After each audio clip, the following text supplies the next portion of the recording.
વાલા ભાઈઓ અને બહેનો, આપ સર્વને પ્રભુ ઈસુના જીવંત અને પવિત્ર ત્રિએક નામમાં લોગોસ બાઇબલ સ્ટડી તરફથી હું પ્રેમી સલામ પાઠવું છું. એક સૂચના કે છેલ્લા 2 દિવસથી મારા મોબાઈલમાં ટેકનિકલ ખામી ઊભી થઈ છે, જેના કારણે બધા જ ગ્રુપમાં આ લોગોસ બાઇબલ સ્ટડી પહોંચી શકતી નથી.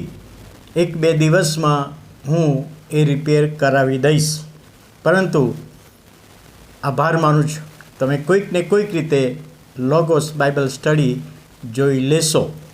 આજે 2025ના વર્ષનો 136મો દિવસ 16/5/2025 અને શુક્રવાર અને 16/5/1979ના રોજ પ્રભુની સાથે મારી ઓળખ થઈ અને આટલા વર્ષોમાં પ્રભુએ મારી સંભાળ લીધી, આત્મિક રીતે બધી રીતે. માટે પ્રભુનો આભાર માનું છું. ખ્રિસ્તની કૃપા, દેવની કૃપા. એક ધનવાન માણસ, એકનો એક દીકરો હતો અને બાપ દીકરા પર બહુ જ પ્રેમ કરતા હતા. દીકરો જ્યારે બહારથી પાછો આવે ઘરમાં, ત્યારે બંને સાથે જમતા હતા. જમીન, મિલકત, નાણાં આ બધું આ દીકરાના નામે કરેલું. એક દિવસે બપોરે જમવાના સમયે સમાચાર આવ્યા કે તમારા દીકરાનું ખૂન થયું છે.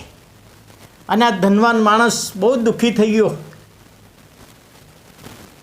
અને જ્યારે દીકરાની લાશ મળી અને દફન ક્રિયા પૂરી કરી પછી નિરાશ ને ઉદાસ રહેતો હતો.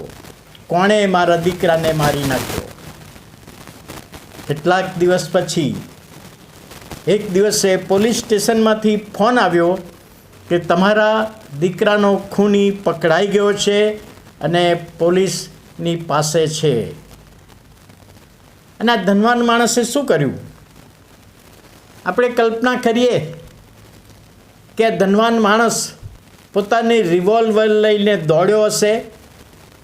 પેલા ખૂનીના માથામાં રિવોલ્વર મૂકીને કહ્યું હશે કે મારા દીકરાએ તારું શું ખોટું કર્યું હતું? તે કેમ મારા દીકરાને મારી નાખ્યો? હવે હું તને પણ મારી નાખીશ. એવું કદાચ કહ્યું હશે, એવું આપણે માનીએ, પણ આપણી ભૂલ થાય છે. એ ધનવાન માણસે એવું ના કર્યું. કદાચ આપણે એવું માનીએ કે ધનવાન માણસ ત્યાં દોડતો દોડતો ગયો હશે અને પેલા માણસને મારવા લાગ્યો હશે. હું તને મારી નાખીશ, હું તને મારી નાખી શકું છું, પરંતુ હું ઈસુને ઓળખું છું, માટે તને માફી આપું છું. એવા શબ્દો કયા હશે? એવું આપણે કદાચ વિચારીએ. ના, એવા શબ્દો પણ કહ્યા નથી. તો શું થયું?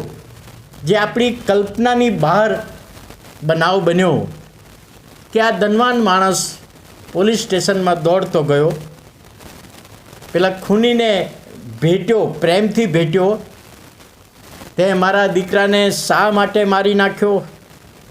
કેટલી બધી મિલકત, જમીન, નાણાં, બેંક બેલેન્સ બધું મારા દીકરાના નામે કરેલું હતું.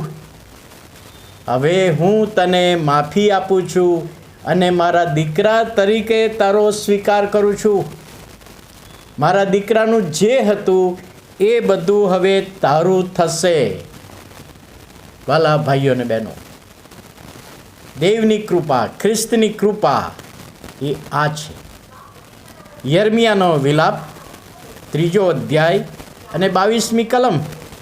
યહોવાની કૃપાને લીધે અમે નાશ પામ્યા નથી. દરરોજ સવારે એની કૃપા અમારા જીવનોમાં તાજી થાય છે. અને વાલા ભાઈઓ અને બહેનો, ઈશ્વરની, પ્રભુની કૃપા છે આપણા જીવનોમાં, જેના માટે આપણે લાયક પણ નથી. પેલો જુવાન જે ખૂની હતો એના માટે લાયક નહોતું, એ પેલા ધનવાન માણસે બાપે કર્યું. અને પ્રભુ ઈસુ ખ્રિસ્તે આપણા હકમાં એ કર્યું છે.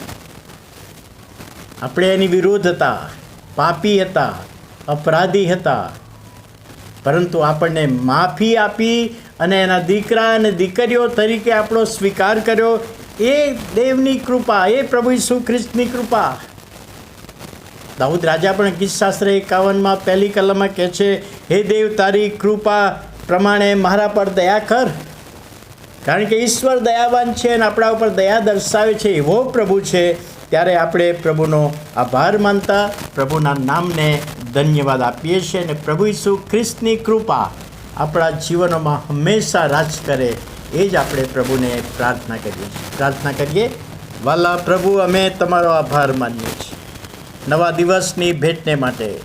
અને આ દિવસ તમે મારા જીવનમાં બતાવ્યો કે તમારી ઓળખ વર્ષો પહેલાં થઈ અને પ્રભુ તમારી સેવામાં તમે અત્યાર સુધી સહાય કરી, મદદ કરી.